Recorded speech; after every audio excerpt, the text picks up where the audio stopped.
தேவஜனங்களே, இன்றைக்கும் அந்த 7 வார்த்தைக்கு இப்பொழுது சீக்கிரமாக நான் கடந்து செல்ல விரும்புகிறேன். அல்லேலூயா. லூக்கா எழுதின சுவிசேஷம் 23ஆம் அதிகாரம் 34வது வசனத்துக்கு கடந்து செல்வோம். லூக்கா எழுதின சுவிசேஷம். அப்பொழுது இயேசு, பிதாவே இவர்களுக்கு மன்னியும். அல்லேலூயா. மனுஷரால் புறக்கணிக்கப்பட்டது மட்டுமல்ல, மனுஷர்கள் இவனை சிலுவையில் அறையுங்கள் என்று சொன்னார்கள். இவனை சிலுவையில் அறையுங்கள் என்று சொன்னார்கள். ஒரு குற்றமும் அறியாதவர் அடிக்கப்படுகிற ஆட்டை போல கொண்டு போகப்படுகிறார் இயேசு. அவர் ஒருபவும் அறியாத தேவன். அல்லேலூயா. அவரை சிலுவையில் அறைய சொன்னார்கள். பிரசங்கம் பண்ணினாக்க இது 3 மணி நேரம் பிரசங்கம் பண்ணும். வேண்டாம், உங்களுக்கு சுருக்கமா முடிச்சாரு. அல்லேலூயா. சுருக்கமா முடிச்சாரு. ஏன்னாக்க கொஞ்சம் ஒரு பந்தியில போய் உட்காந்தா ஒரு ஆள் வந்து ஒரு பந்தியில தான் உட்கார்ந்து இருக்கும். எத்தனை பந்தியில உட்கார்ந்து இருக்குன்னு சாப்பிடுறதுக்கு? எத்தனை பந்தியில நீங்க உட்கார்ந்து இருப்பாங்க? எத்தனை பந்தியில உட்காந்து சாப்பிடுவாங்க? ஒரு பந்தியில தான் உட்காந்து சாப்பிடுவாங்க. அதே கடைசி பந்தி முடிகிற வரையில் உட்காந்து சாப்பிட்டா என்ன பண்ணிடணும்? திருவிட்டி போயிடும். அல்லேலூயா.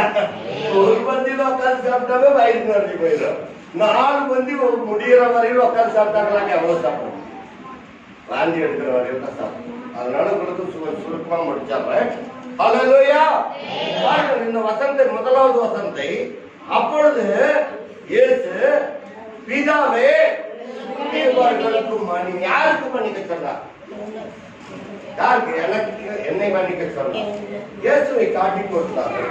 இயேசுவை சிலுவையில் அறைகின்றார்கள். இருந்தாலும் அந்த கடைசி நிமிஷத்துல இயேசு சொல்லுகிறார், பிதாவே இவர்களுக்கு மன்னியும், இவர்கள் செய்வது இன்னதென்று அறிந்துதான் செஞ்சாங்க. இருந்தாலும் தேவன் தன்னை தாழ்த்தி தேவகுமாரன், பிதாவின் குமாரன் தன்னை தாழ்த்தினார். இவர்கள் செய்வது தெரிஞ்சுதான் இவர்கள் சிலுவையில் அறைந்து சொல்றோம்.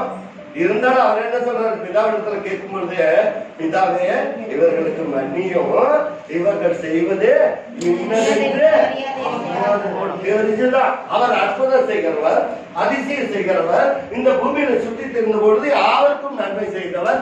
குருடர்களை பார்வடை செய்தார், குஷ்டரோகத்தை சுகப்படுத்தினார். விபச்சார ஸ்திரீ, நீ பாவம் செய்யாதே, உன் பாவங்கள் உனக்கு மன்னிக்கப்பட்டது.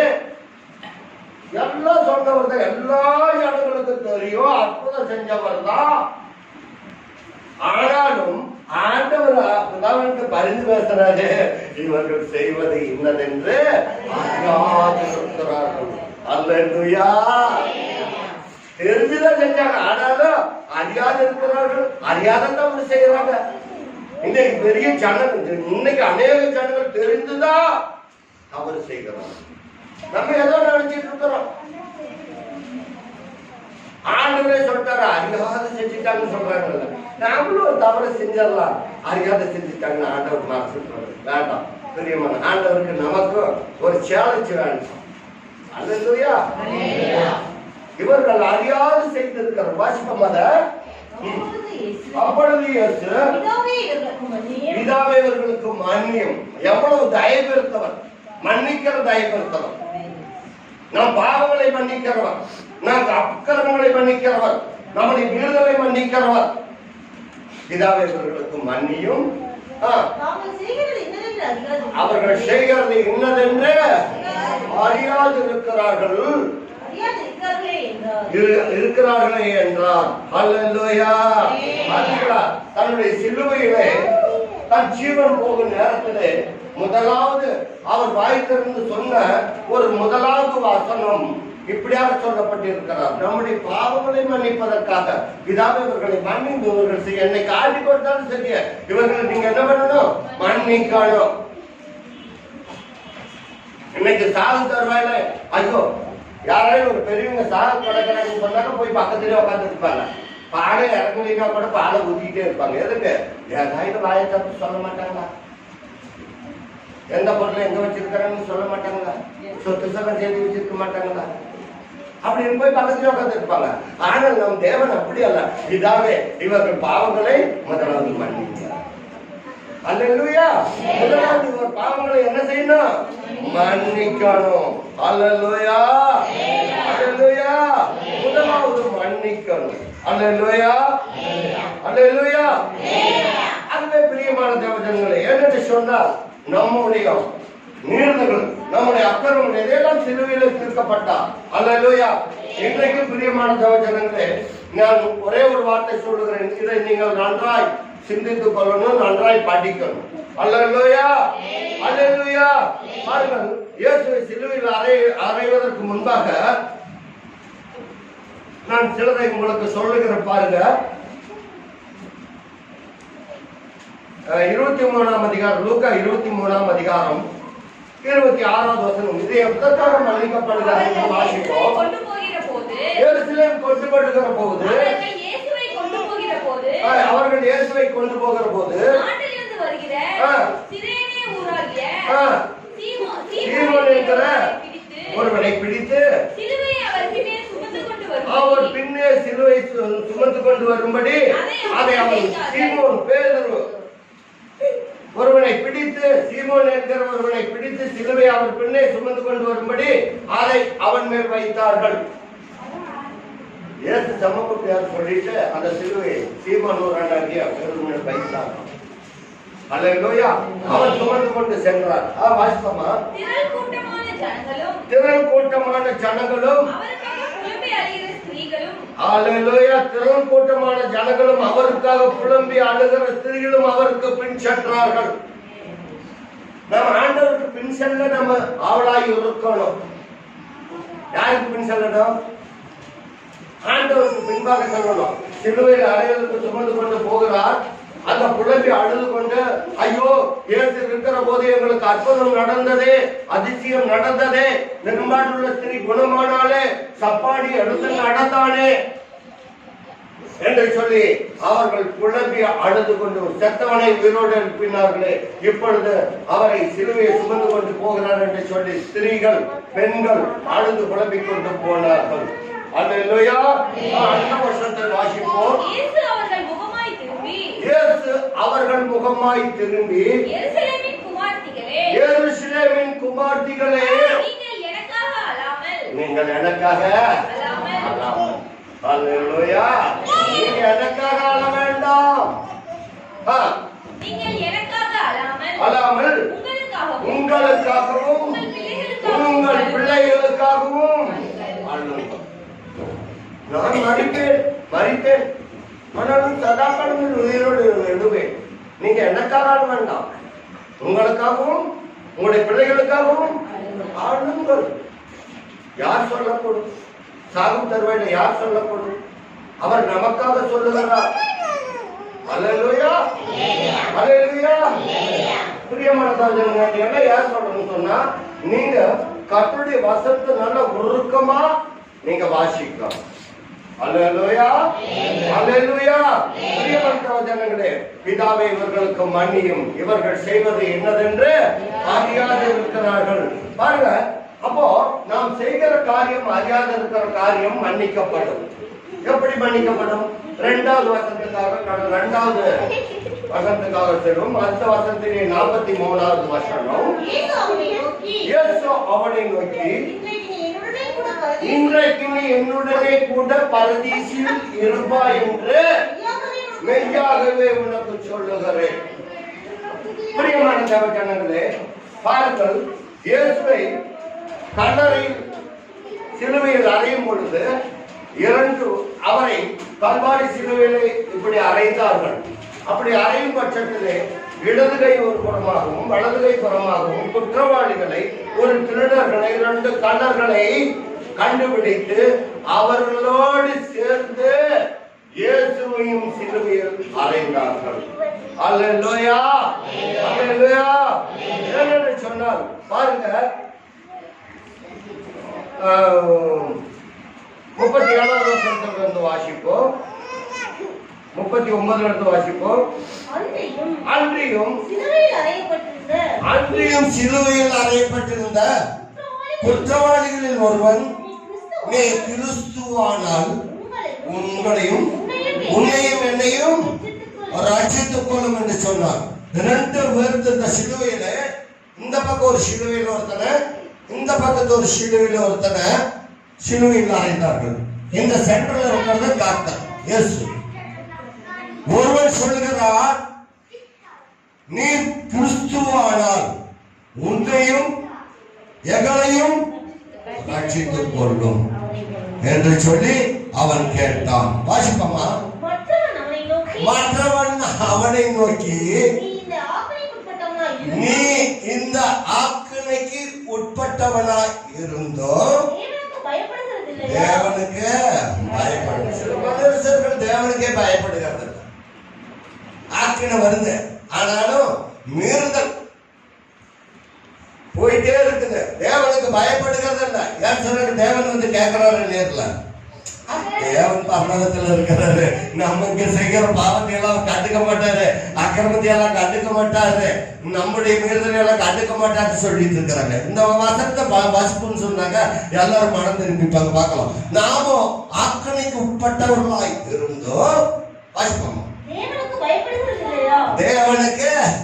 பயப்படும். நான் ஏன் தேவனுக்கு பயப்படணும்? தேவன் வந்து நேரில் வந்து தண்டிக்க போறாரா? பாருங்க, தண்டி பாருங்க. இந்த இடத்துல வாசிப்போம். தேவனுக்கு பயந்துக்கிறது இல்லையா? நாமும் நியாயப்படி தண்டிக்கப்பட்டிருக்கிறோம். திருடனுக்கு கிடைச்சிருக்கிறது தண்டனை நியாயம். ஆனா இயேசு ஒரு குற்றமும் மரியாதை, அவர் சிலுவையில அறையப்பட்டிருக்கிறார். வாசிப்போம். நம்முடைய நடக்கைகளுக்கு தக்க நமக்கு தண்டனை பலனை அடைகிறோம். பலனை அடைகிறோம், தண்டனை அடைந்திருக்கிறோம். நீ போய் அவர்கிட்ட போய் உன்னை நீ ரட்சித்துக்கோ எங்களை ரட்சித்துக்கொள்னு கேட்கறியா? அவர் ஒரு பாவம் அறியாதவர்களா? நம்ம கிறிஸ்தவ பிள்ளைகள் செய்கிற பாவம் அவருக்குத்தான் தண்டனை கிடைக்கும். அல்லேலூயா. வாசிப்போம். இவரோ ஒன்று தகாததை நடப்பிக்க இல்லையோ என்று அவனை கடிந்து கொண்டு இயேசுவை நோக்கி, ஆண்டவரே உங்களுடைய ராஜ்யத்தில் வருவீங்களா? அப்ப என்ன நினைச்சுக்கோங்க. அல்லேலூயா. நான் இன்றைக்கு வந்து உட்கார்ந்து ஆண்டவரே, நான் இன்றைக்கு நீ பாடுபடப்பட்ட நாள் போய் ஆலயத்தில் உட்கார்ந்து உங்களுடைய ராஜ்யத்தில் வரும்பொழுது என்னை நினைந்து கொள்ளுங்கன்னு உட்கார்ந்து வேண்டிட்டு இருந்தேன். உங்களுடைய ராஜ்யத்தில் வரும்பொழுது எங்களையும் நினைந்து கொள்ளுங்க, என் பிள்ளைகளையும் நினைந்து கொள்ளுங்க அப்படின்னு வேண்டிட்டு உட்கார்ந்து இருக்கீங்க. அல்லேலூயா. வாசிப்போமா. உங்களுடைய ராஜ்யத்தில் வரும்போது அடியானை நினைத்தேன். இன்னைக்கு நீங்க இங்க வந்து துக்கத்தோட உட்கார்ந்துட்டு இருக்க கூடாது. ஆண்டவர் ஜீவிக்கிற தேவன். இவன் கேட்கிறான், உங்களுடைய ராஜ்யத்துல வருவீங்க ஆண்டவரே, நீங்க மறிக்க மாட்டீங்க. அந்த கல்லனுக்கு தெரியுது பாருங்க. உங்களுடைய ராஜ்யத்துல வருவீங்க, அப்ப என்னைய நீங்க என்ன பண்ண நினைத்தாரு. இப்ப நீங்க வந்து உட்கார்ந்துட்டு இருக்கிறீங்கன்னா நினைத்துட்டு ஆண்டவரே, எதற்காக நான் வந்து உட்கார்ந்துட்டு இருக்கிறேன், என்னை நினைத்துக் கொள்ளுங்கன்னா நினைத்து கொண்டிருப்பார். உங்க மீது நினைவா இருக்கிறவர், அவர் உன் நினைவா இருக்கிறவர். அல்லேலூயா. 3வது வசனத்துக்காக கடந்து செல்வோம். யோவான் எழுதின சுவிசேஷம் 19ஆம் அதிகாரம்.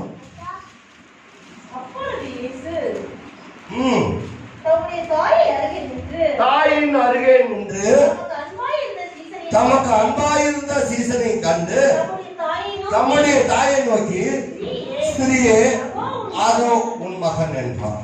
அல்லேலூயா. அந்த தாய் அழுது புலம்பிக் கொண்டிருப்பார். என்ன ஆறுதலான வார்த்தை சொல்றது?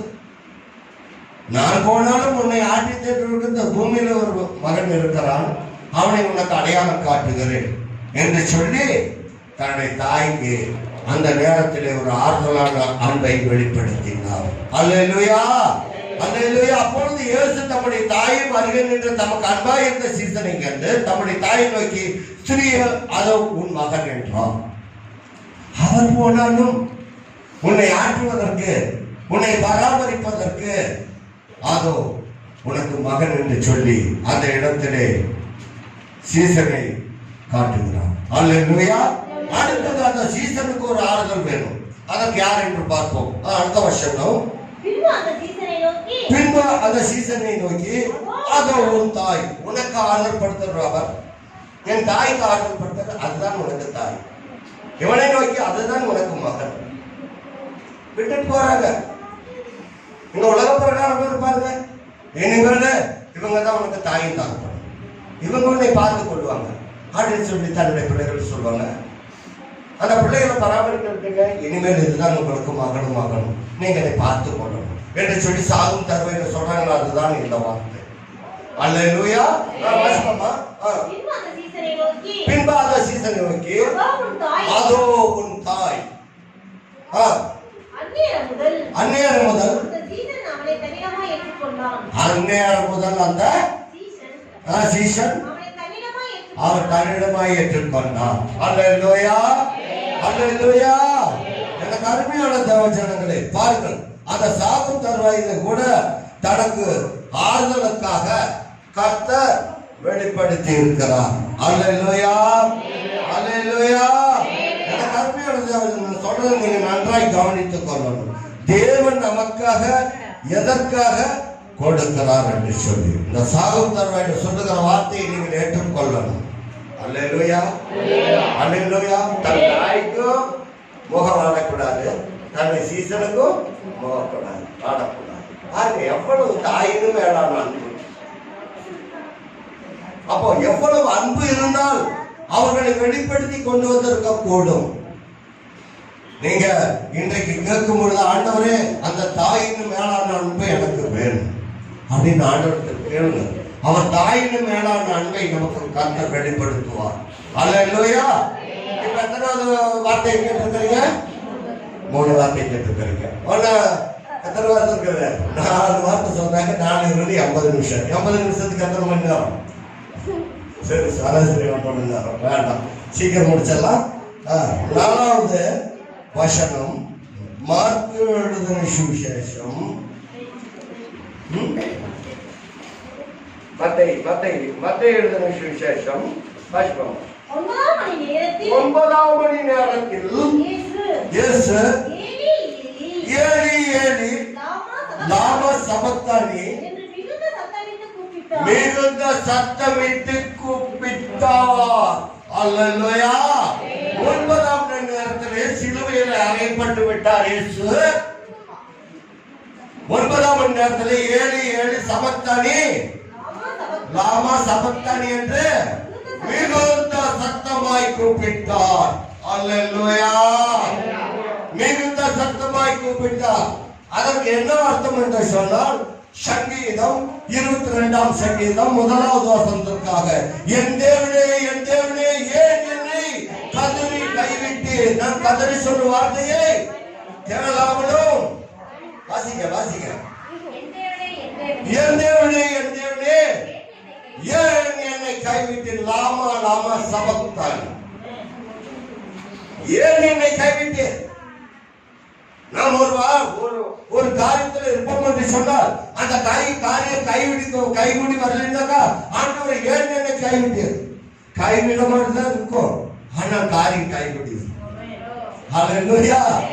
அதற்குள்ளாக நாம் சொல்லக்கூடாது. ஏன் சொன்னாக்க, ஆண்டவருடைய பிள்ளைகள் இது கேட்கிறது நியாயம்தான், ஆனாலும் அதற்கு தேவன் தாமதித்தாலும் அது வரும், கைகூடி வரும். இதை நீங்க ஏற்றுக்கொள்ளணும். பாருங்க, என் தேவனே என் தேவனே ஏன் என்னை கைவிட்டு எனக்கு உதவி செய்யாமலும், எனக்கு உதவி செய்யாமலும், நான் கதறி சொல்லும் வார்த்தைகளை கேளாமலும் ஏன் தூரமாய் இருக்கிறேன். அவர் தூரமாய் இருக்கிறவர் அல்ல, அவர் உன்னருகே இருக்கிறார். நீங்களும் நானும் நினைக்கிறதா அவர் தூரமா போயிட்டாரு, தூரமா போகிறார். அவர் சமீபமா இருக்கிறவர், அவர் சமீபத்தில் இருக்கிற தெய்வம், நாம் ஆராதிக்கிற தெய்வம். சும்மா லேசானவர்கள் தூரமா போறதில்ல, பிரச்சனை கண்டு ஓடி போகிறது மக்கள், பிரச்சனை கண்டு ஓடி போகிறது மனுஷன். ஆனால் நமக்கு பிரச்சனை வரும்பொழுது நம்ம அருகில் வருவார், நம்மோடு பேசுவார். அல்லேலூயா. நம்ம அருகிலே வருவார். தூரமா போறீங்க நமக்கு தெரியும், தூரமா போறமா இருக்கும். அல்லேலூயா. வாசிப்போம் மத்தேயுல 9ஆம் மணி நேரத்தில் இயேசு ஏலி ஏலி லாமா சபக்தானி என்று சத்தமாய் கூப்பிட்டார். அதற்கு இயேசு அதற்கு என் தேவனே ஏன் என்னை கைவிட்டு? அவர் கைவிடுகிற தேவன் அல்ல. உன் தகப்பனும் உன் தாயும் உன்னை கைவிட்டாலும் நான் உன்னை ஒருபோது கைவிடுவேன். நான் உன்னை உள்ளங்கையில் வரைந்து வைத்திருக்கிறேன் அல்லவா? அவர் விட்டுருவாரா? அவர் பிதாவின் குமாரன் அல்லவா? அவர் சொந்த குமாரன் என்று வாராமல் அவர் பாடுமரம் ஏற்றுக்கொண்டிருக்கிறார். எனக்கு அருமையான தேவன், நம்மையும் அப்படித்தான் தேவன் நேசிக்கிறார். என் தேவனே ஏன் என்னை கைவிட்டீர் என்று என் தேவனே ஏன் என்னை கைவிட்டீர்? அவர் கைவிடுவதற்கு நம்மை அழைக்கவில்லை.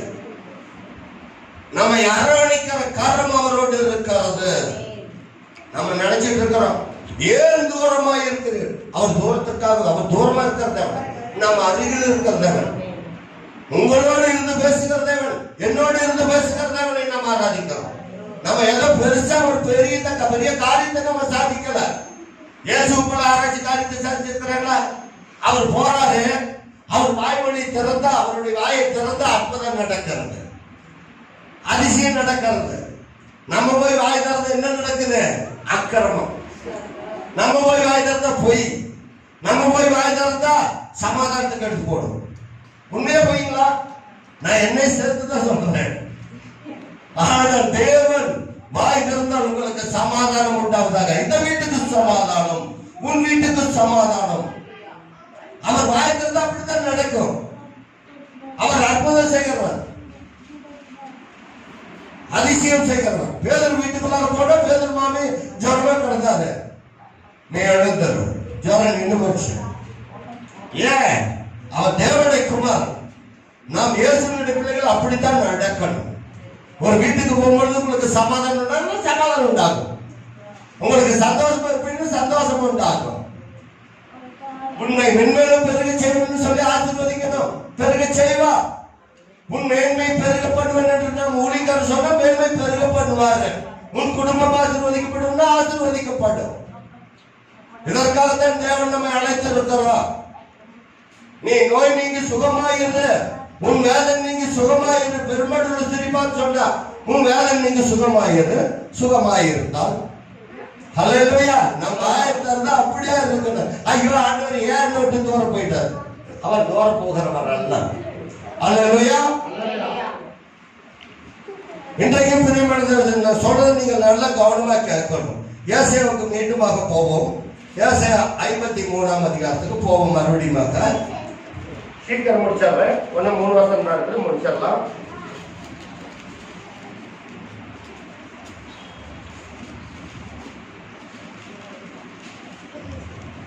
ஏழாவது வசனத்தை வாசிப்போம். அவர் நெருக்கப்பட்டு அவர் நெருக்கப்பட்டு இருந்தாரு, ஒடுக்கப்பட்டு இருந்தாரு. சிலுவையில் அவர் நெருக்கப்பட்டு இருந்தாரு.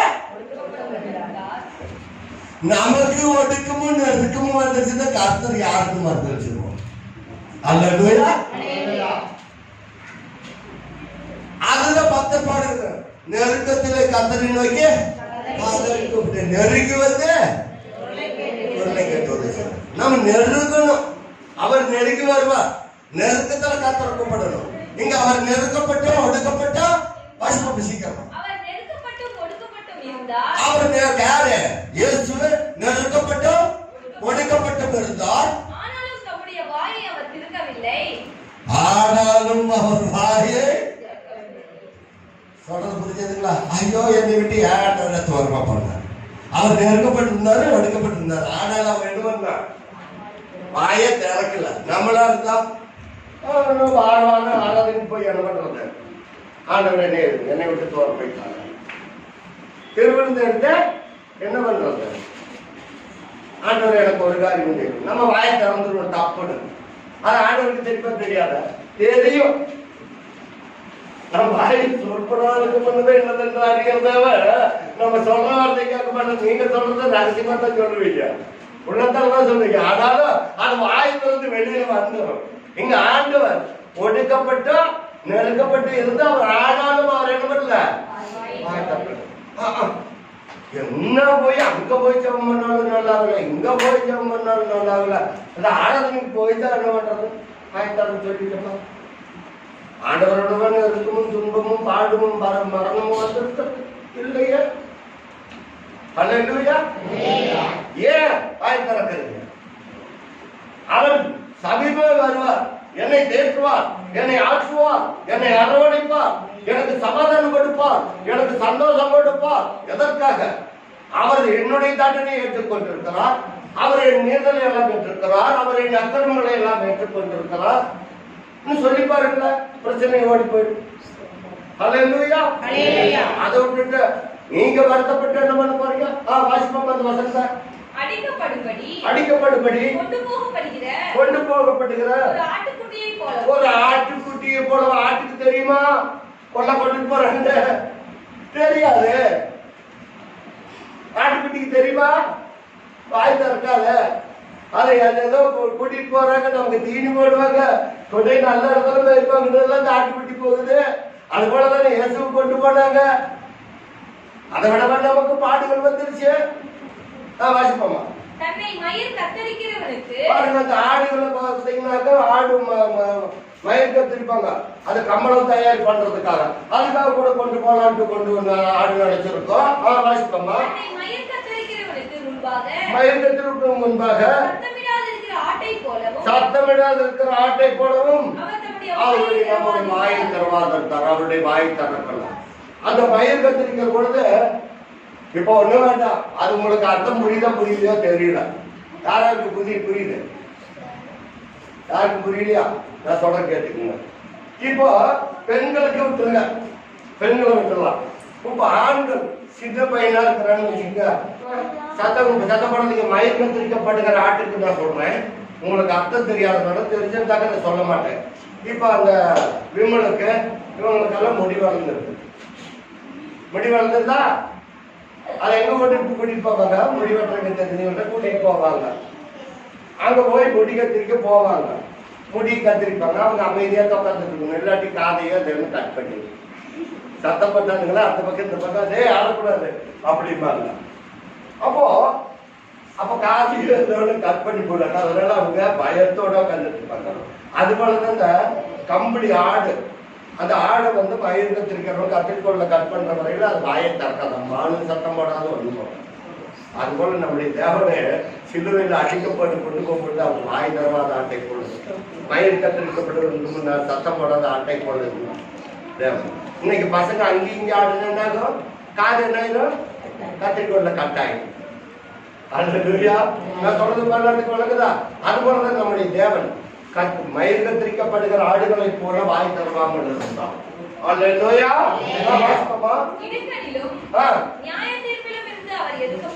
இடுக்கணிலும் நியாய தீர்ப்பிலும் இருந்து அவர் எடுக்கப்பட்டார். பாருங்க, எடுக்கப்பட்டாரா இல்லையா? எடுக்க வந்தது, நியாய தீர்ப்பு வந்தது, அவரை எடுக்கப்பட்டார். அல்லேலூயா. அடுத்தது 5வது வசனத்துக்கு போவோம், அப்புறம் படிப்போம். 5 6 வாசிப்போம். எல்லாம் முடிந்தது, எல்லாமே முடிச்சு போச்சு அப்படின்னு எந்திரிச்சு போயிடாது. பிரச்சனை முடிஞ்சிருச்சு, எல்லாம் முடிந்தது அப்படி என்று சொல்லி வேதவாக்கி நிறைவேறும்படி தாகமா இருக்கிறேன். எல்லாம் முடிஞ்சிருச்சு, நான் இடுக்கணும் வந்துருச்சு, நெருக்கப்பட்டேன், ஒடுக்கப்பட்டேன், எல்லாம் முடிஞ்சது. இப்ப நான் என்னமா இருக்கிறேன்? தாகமா இருக்கிறேன். என் பிள்ளைங்க ஒன்னும் பண்ணி கொடுக்க மாட்டாங்களா? என் பிள்ளைங்க இன்னும் சொல்லி பேச்சு கேட்க மாட்டாங்கிற ஒரு தாகம், ஒரு ஆத்துமா தாகம். குடிக்கிற தண்ணி அல்ல, தாகமா இருக்கிறார். நம்பிக்கை தாகமா இருக்கு. நான் என்னதான் சொல்லி கொடுத்தாலும் இவங்க எங்கால வாங்கி வைக்கிறதுல ஒரு ஆத்மா தாகத்தோடு கர்த்தர் சிலுவையில் ஜீவன் விட நேரத்துல கூட அவர் தாகமா இருக்கிறார். பிதாவை இவர்களை மன்னிப்பு, இவர்கள் செய்வது என்னதென்று அறியாத இருக்கிறார், தாகமா இருக்கிறார். வாசிப்போமா? காடி நிறைந்த பாத்திரம் அங்கே வைக்கப்பட்டிருக்கிறது. ஹல்லேலூயா. கசப்பு கலந்த காடி. காடினா கசப்பு. அந்த கசப்பு நிறைந்த பாத்திரம் அங்க இருக்கிறது. இவர் தாகமா இருக்கிறது சொன்னா அவர் ஆத்மா தாகத்தை சொல்றாங்க. அங்க சேவகர்கள் என்ன பண்றாங்கன்னாக்கா இன்னும் கசப்பா இருக்கட்டும்ட்டு கடற்காலானை கொண்டுட்டு வந்து அந்த தண்ணிக்குள்ளாக போட்டு தேய்த்து இன்னும் கடற்காலா வந்து இன்னும் கசப்பா இருக்குமா. அது இன்னும் அதிக கசப்பு. நமக்கும் அப்படித்தான். நமக்கு கசப்பு வருதுன்னு சொன்னாக்க இன்னும் கசப்பு போட்டுறதுக்கு இன்னும் கொண்டு வந்து இடையல் போட்டது போட்டுருவாங்க. நம்முடைய கசப்பை நீக்குவதற்காக தேவன் என்ன செய்தார்? நான் தாகமாக இருக்கிறேன். இவர்கள் கசப்பான தண்ணீரை குடிக்க கூடாது என்று சொல்லி இஸ்ரவேல் ஜனங்களை அழைத்து வரும் பொழுது மாறாவின் கசப்பை தண்ணீரை மதமாய் மாற்றின தேவன் இன்றைக்கும் ஜீவித்துக் கொண்டிருக்கிறார். நம்முடைய வாழ்க்கை கசப்பா இருக்கக்கூடாது என்பதற்காகத்தான் நம்மை தாகமாக இருக்கிறோம். நம்முடைய வாழ்க்கை கேடிலும் மதமான ஒரு வாழ்க்கையாக இருக்கிறது என்பதற்காக தன்னை சிலுவையில் கொடுத்தார். அல்லேலூயா, அல்லேலூயா. அதை வாசிப்போமா? என்ன வசனீங்க?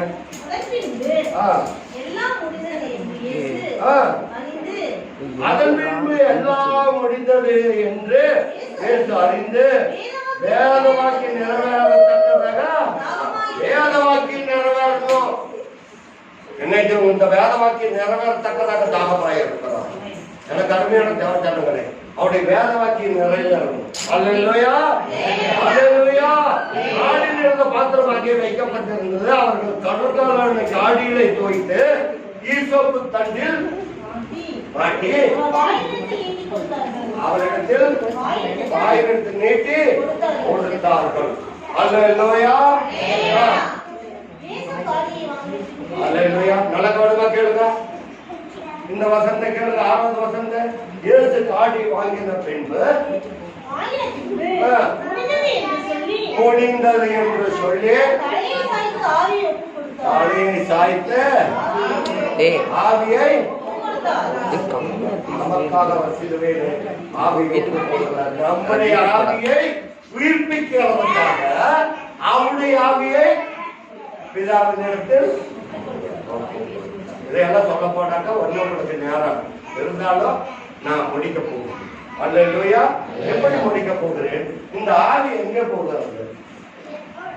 மண்ணானது மண்ணுக்கும் இந்த ஆவியானது தன்னை தந்த தேவனிடத்திலும் ஆவி செலுத்துகிறார். அது போலதான் உங்களுக்காகவும் எனக்காகவும் அவர் ஆவியை ஒப்புக்கொடுத்திருக்கிறார். அல்லேலூயா. இயேசு காடியை வாங்கின பின்பு முடிந்தது என்று சொல்லி தலையை சாய்த்து ஆவியை ஒப்பு கொடுத்தார். நம்ம அந்த ஆவியை தேவனுக்கு ஒப்பு கொடுக்க தயாரா இருக்கணும். நம்ம பின்வாங்கி போகக்கூடாது. என்னைக்கு மேல ஆவி போகும். யாரு சொன்னா மண்ணானது மண்ணுக்கும் ஆவி தன்னை தந்த தேவனிடத்துக்கும் திரும்பும். அதுல ஒரு மாற்றம் இல்லை.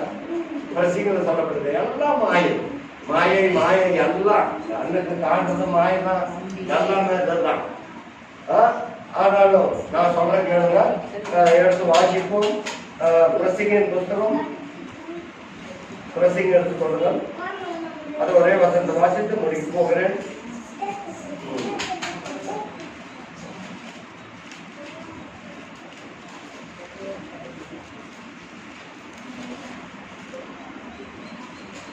பன்னெண்டாவது அதிகாரத்தை வாசிப்போம்.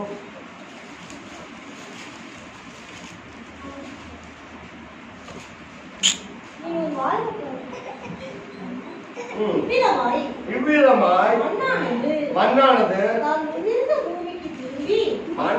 முன்னிருந்த பூமிக்கு திரும்பும். நம்ம மண்ணிலிருந்து எடுக்கப்பட்டவர்கள்.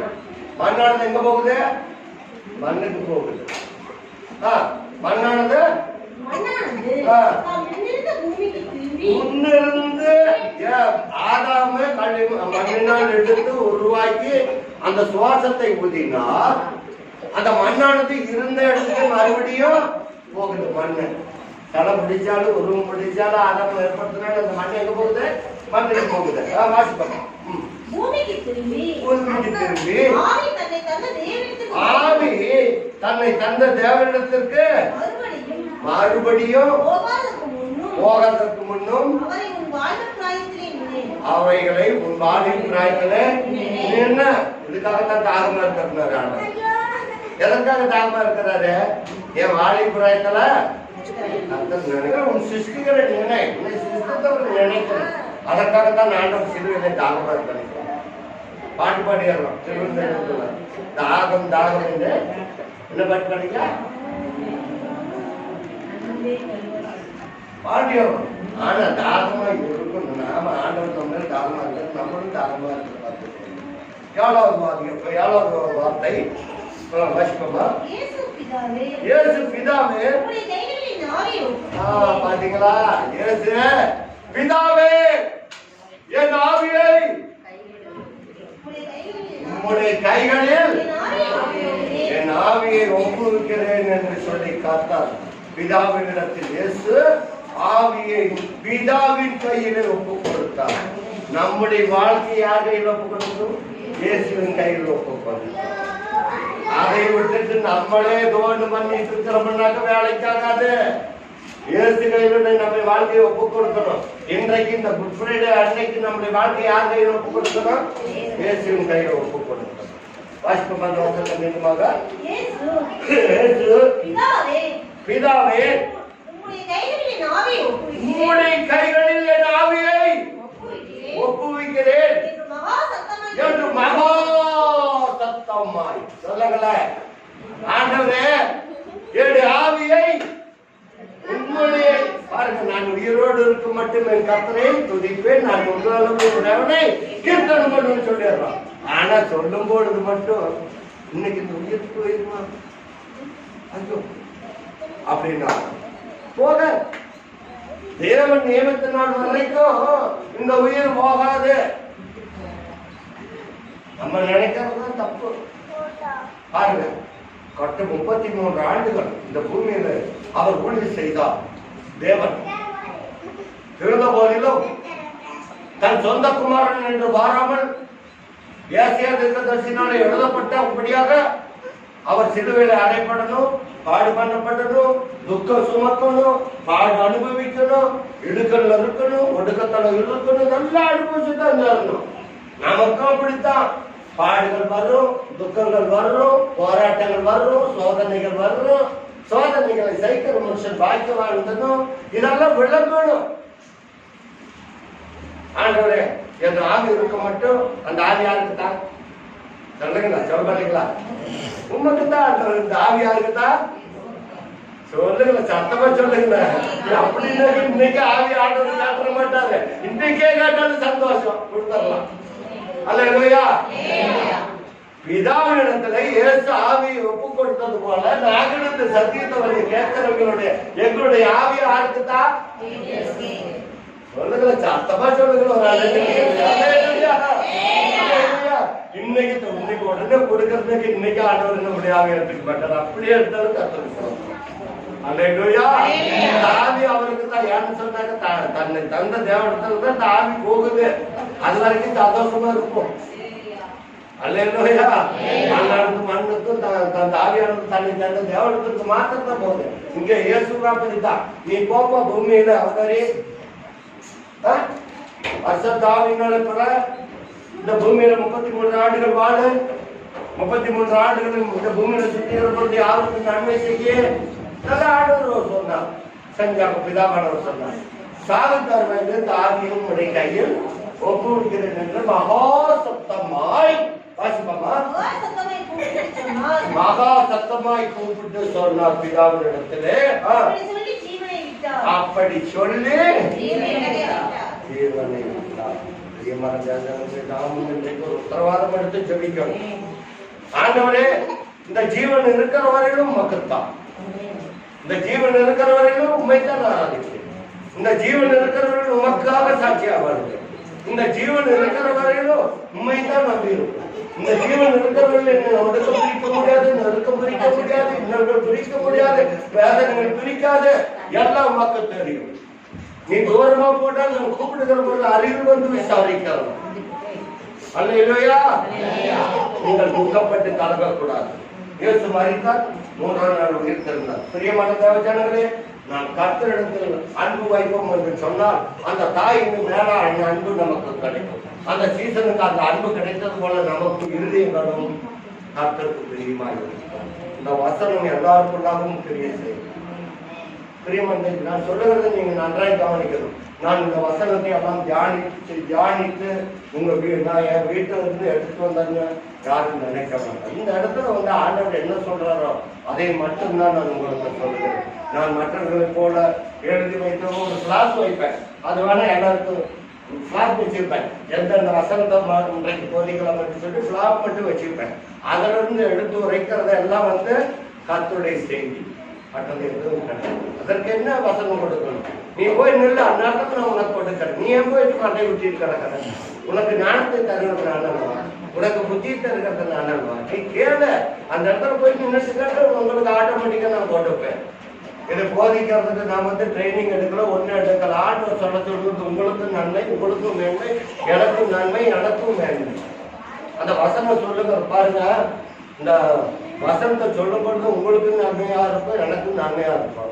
ஒரு பாத்திரம் வளர்க்குறீங்கன்னு வச்சுக்கா, வெளியில மட்டும் நல்லா அழகா வளர்க்கிட்டா. ஒரு பால் பாத்திரம் இருக்குன்னு வச்சுக்க, அந்த பால் பாத்திரத்தை வெளியில மட்டும் அந்த கறி மட்டும் விலைக்கு நல்லா தகன்னு வச்சுட்டு உள்ள கம்பி வச்சுதான் இருக்கு. வெளியில உள்ள அடுத்த தடவை என்ன அது யூஸ் பண்றதுக்கு, பால் யூஸ் பண்றதுக்கு அந்த பாத்திரத்தை எடுத்து மறுபடியும் பால் ஊற்றுறீங்க. பால் என்னவாய் போயிடும், கெட்டு போயிடும். அதனால கேட்கறவங்களும் நல்லா விளக்கணும், சொல்றவங்களும் நல்லா விளக்கி சொல்லணும். அல்லேலூயா. அதனால நான் சொல்ற வார்த்தை நீங்க நன்றாக கவனித்து அது பிரயோஜனம் உங்களுக்கு இருக்கும்படியாக ஏற்றுக்கொண்டால் அந்த வசனம் உங்களுக்கும் கிரியை செய்யும், எனக்கும் கிரியை செய்யும். இல்லைன்னா ஒரு பக்கம் விலைக்கு ஒரு பக்கம் விளக்காத பாத்திரம் போல ஆகி போயிடும். அது யாருக்கும் பிரயோஜனம் இல்லை. ஐயோ போட்டு விளக்குறது பின் சோப்பு போட்டு விளக்குறாங்க, அப்புறம் என்ன சோப்பு இருக்குது, சோப்பாயில் போட்டு விளக்குறாங்க, லிக்விட் போட்டு விளக்குறாங்கன்னு சொல்லி ஒன்றும் பிரயோஜனம் இல்லை. ரெண்டு பக்கமும் பாத்திரம் போட்டு விளக்குனா தான் பிரயோஜனமா இருக்கும். ஒரு பக்கத்துல மாத்திரம் விளக்கிட்டு உட்காந்துட்டு இருந்தோம்னா வேலைக்கு ஆகாது. அடுத்த பால் ஊத்த கொண்டு அதுக்குள்ள கொண்டு வச்சோட பாட்டு வச்சு போயிடும். நான் சொல்றதுதான் நீங்க நல்ல குழந்தைக்கு ஞானக்கு இருக்கிற மட்டும் சொல்றேன். வசத்தை சொல்றேன். நீங்க நல்லா இருக்கணும்னு சொன்னாக்க உங்க பிள்ளைய நல்லா இருக்கு, ரெண்டு பக்கமும் பாத்திரத்தை நல்லா வேணும். அல்லேலூயா. நான் சொல்ற காரியத்தை நீங்கள் உங்களுக்கு பிரயோஜனமா இருக்கு எடுத்துக்கொண்டால் உங்களுக்கும் பிரயோஜனம், எனக்கும் பிரயோஜனம், உங்களுக்கும் மேன்மை, எனக்கும் மேன்மை. கர்த்தர் நம்மை ஆசீர்வதிப்பார். இன்றைக்கு நாம் ஒரு தீர்மானம் எடுப்போம். கர்த்தாவே, இன்றைக்கு இந்த புதிய வெளியில எங்களுக்காக நீ ஜீவனை கொடுத்து நாங்களும் இந்த உயரம் மட்டும் ஆண்டவரே எங்களுக்கு ஜீவன் இருக்கும் மட்டும். இந்த ஜீவன் யாருக்கு உரியது? இந்த ஜீவன் யாருக்கு உரியது? இந்த உயிர் கர்த்தருக்கு உரியது. ஒப்பு கொடுப்போம். கர்த்தர் நம்மை ஆசீர்வதிப்பார்.